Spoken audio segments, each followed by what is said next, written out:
Fala, chega junto cá dentro, fecha comigo e bate de frente. Vou lançar a braba, hein? Essa é a máxima mais antiga e mais correta do futebol. Quem não faz, leva. Os garotos do Mengão dominaram a maior parte da partida e o Fluminense, em uma das pouquíssimas oportunidades que teve ao longo do jogo, fez um golaço. E a leitura é essa. O Flamengo acabou perdendo por 1-0 no clássico Fla-Flu aqui no Maracanã. Vou trazer aqui todos os números do raio-x para você nesse lusco-fusco, nesse acende-apaga aqui no palco maior do futebol brasileiro. Ficou curioso, né? Então te prepara porque a partir de agora é tudo nosso. Mengão vem pisa do ataque, ajeitou, bateu o golaço! Gol!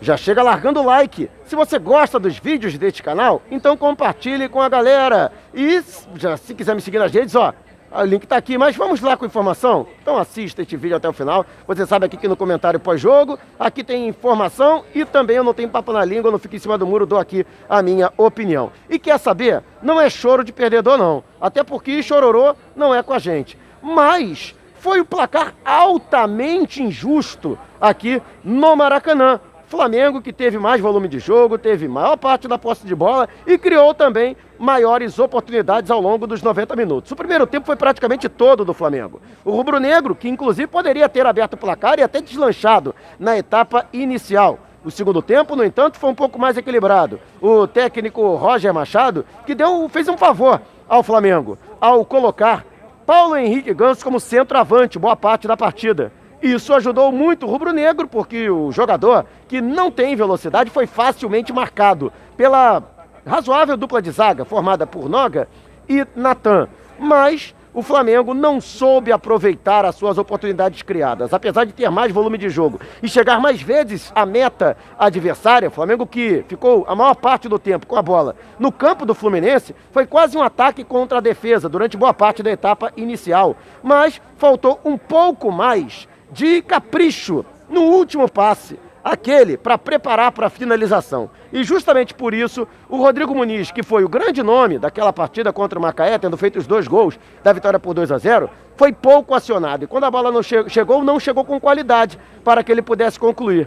Dessa forma, então, o Flamengo desperdiçou a superioridade técnica que teve sobre o Fluminense. Lembrando que, lógico, alguns jogadores do Fluminense estão sendo poupados, mas existem alguns jogadores aí que já foram titulares do Fluminense em boas oportunidades na campanha bem-sucedida na conquista por uma das vagas para a Libertadores de 2021. Fato é que o Fluminense foi o grande teste para esse time do Flamengo. O mais qualificado time até aqui que o Flamengo enfrentou. E talvez o mais qualificado que o Flamengo vai enfrentar. A gente vê Vasco e Botafogo, por exemplo, ainda se recuperando, se reestruturando dos respectivos rebaixamentos, né, no último campeonato brasileiro, né, e com campanhas irregulares, para não dizer ruins, nesse campeonato. Talvez o Fluminense, e até é uma verdade dizer isso, nos últimos anos o Fluminense foi o time que mais fez frente com o Flamengo, né?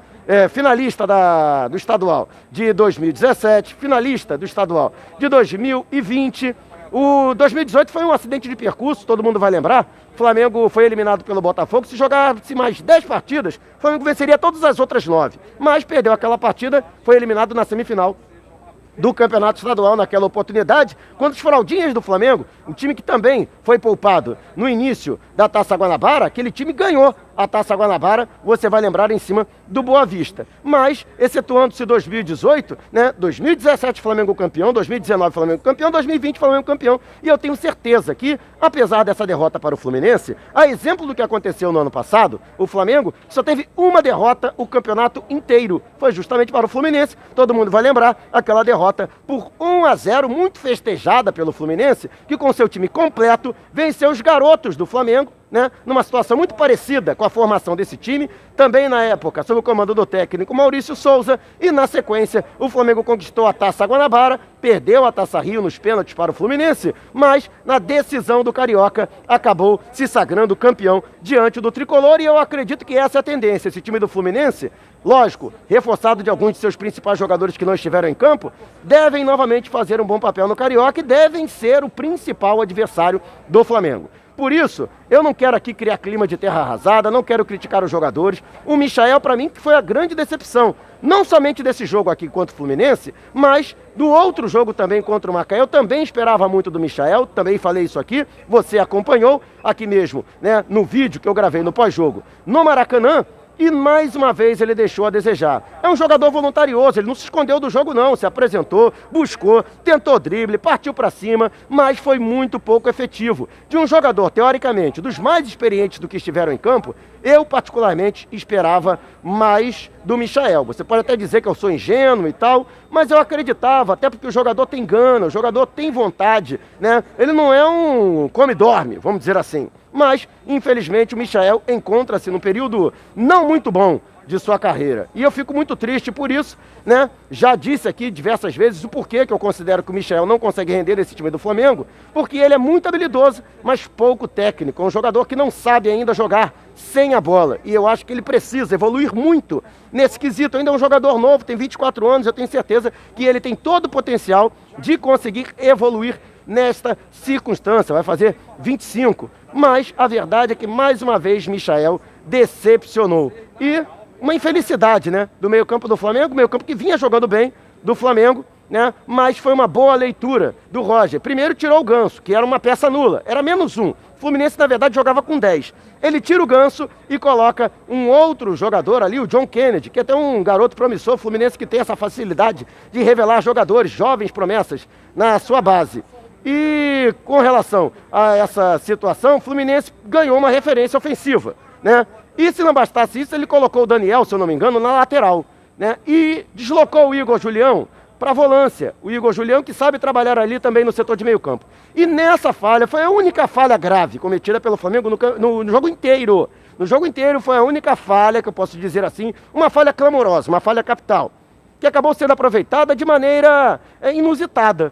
Lembrando que o Igor Julião nunca foi jogador de fazer gol, nem de perto da meta adversária, nem de longe. E aí do meio da rua, pouco depois da intermediária, ele me acerta um chute de perna direita, a bola vai parar no ângulo do goleiro Gabriel Batista. Um golaço. Na boa, ele vai tentar mais 500 chutes daquele ponto ali e não vai acertar mais nenhum, cara. 87 jogos, quase 100 com a camisa do Fluminense, foi fazer a gol agora. Tem coisas que acontecem no futebol, né? O tricolor Nelson Rodrigues diria que foi obra do sobrenatural de Almeida. Eu diria que foi obra da própria incompetência do Flamengo, que teve oportunidades de sair na frente, teve ampla superioridade na partida e não soube aproveitar ou converter essa superioridade na posse de bola, superioridade técnica, no volume de jogo e na retenção de bola no campo do adversário e traduzir isso em gols. Como diria, né, ele que passou pelo Flamengo na década passada, Muricy Ramalho, a bola pune. E puniu o Flamengo. Mas nesse que foi o terceiro e último jogo dessa equipe, a expectativa é de que para a partida diante do Resende, o Flamengo já esteja com sua formação principal, sob o comando do técnico Rogério Ceni, que esteve aqui. Muita gente vai dizer que o Flamengo perdeu porque o Rogério Ceni deu pitaco para o Maurício Souza. O Rogério Ceni que veio ao Maracanã acompanhar o time do Flamengo, a exemplo do que fez ao longo dos treinamentos na semana, quando ele, de maneira antecipada, retomou os trabalhos no Ninho do Urubu. Mas ele estará já à beira do gramado, quer vocês gostem ou não, né? Quer vocês queiram ou não a continuidade do trabalho do Rogério Ceni, ele estará à beira do gramado já para a partida desta sexta-feira, diante do Resende pela 4ª rodada da Taça Guanabara. Mas eu acredito que o saldo é positivo. 2 vitórias, uma derrota que não estava no script, mas uma derrota de um time que, apesar de ter mostrado algumas falhas, a gente tem que levar em consideração que foi um time montado às pressas, foi a 2ª partida apenas consecutiva com esta formação, ou seja, um time ainda desentrosado, no entanto, com talentos promissores. Eu gostei de vários jogadores, houve algumas surpresas. O Thiaguinho, por exemplo, confesso que eu não conhecia, gostei muito desse jogador nas partidas em que ele esteve presente pelo Flamengo, dentro de campo. O Hugo Moura, né, apesar das falhas, ele demonstrou também uma atitude muito grande. O próprio Natan com o Noga na zaga de área, também gostei da participação. O Mateuzinho provou que tem que ser mais aproveitado nesse time do Flamengo, né? Então vários desses jogadores demonstraram uma qualidade, né? Por falar em Natan, né? Informação do meu amigo Rafa Melo, o Natan que está se despedindo do Flamengo, pode ter realizado neste domingo, a sua última partida com o manto sagrado. O Flamengo deve anunciar para esta semana a transferência do jogador por empréstimo com valor fixado para aquisição em definitivo para o Red Bull Bragantino do futebol paulista. Eu particularmente, que nos termos, né, que eu já expus dos números desse empréstimo e do valor fixado em contrato, sou terminantemente contra. Não do empréstimo, que eu acho que é até saudável para que o jogador possa demonstrar o seu futebol, já que existe uma má vontade do técnico Rogério Ceni em aproveitá-lo na zaga diária. Mas eu acho que o Flamengo poderia ter valorizado um pouco mais, né? Ou então negociar o jogador por empréstimo sem qualquer valor fixado para os seus direitos. Vai que ele estoura no Red Bull Bragantino e é revendido, por exemplo. E aí o Red Bull Bragantino paga esse valor, que é um valor relativamente baixo para o Flamengo, e ainda ganha dinheiro às custas da base rubro-negra. Mas e você? Quero saber de você. Qual foi a leitura que você fez dessa partida? O que você achou do jogo? Quem você acha que foi o ponto negativo e o ponto positivo dessa partida? E qual o saldo que você faz da participação dos garotos nessas 3 primeiras rodadas? Quais você acha que são os jogadores que podem ter oportunidade, se não como titulares, mas pelo menos na composição do elenco considerado principal? Deixe abaixo o seu comentário. Se você quiser me seguir nas redes sociais, o link está aqui no alto da sua tela. Também estamos no Telegram. Se você tem o aplicativo, vá até o link na descrição e siga-nos. E você gosta das taças que aparecem no meu cenário? Então, você também pode ter a sua réplica para tirar aquela onda. Fale com meu amigo Jarbas das Taças. Os contatos para falar com ele, inclusive o Zap, estão aqui na descrição do vídeo. Não esqueça de dizer que foi o Mauro que te indicou para você ganhar um descontão. Se você tem precatórios a receber do governo federal, não os venda antes de entrar em contato através do e-mail que está disponibilizado aqui na descrição do vídeo. Não saia sem antes deixar o seu like. E se você gostou desse vídeo, então compartilhe com a galera. Mas não vá embora. Tá vendo uma dessas janelas que abriram aqui na sua tela? Então, clique em uma delas e continue acompanhando o nosso canal, combinado? Despertando paixões, movendo multidões. Este é o Mengão.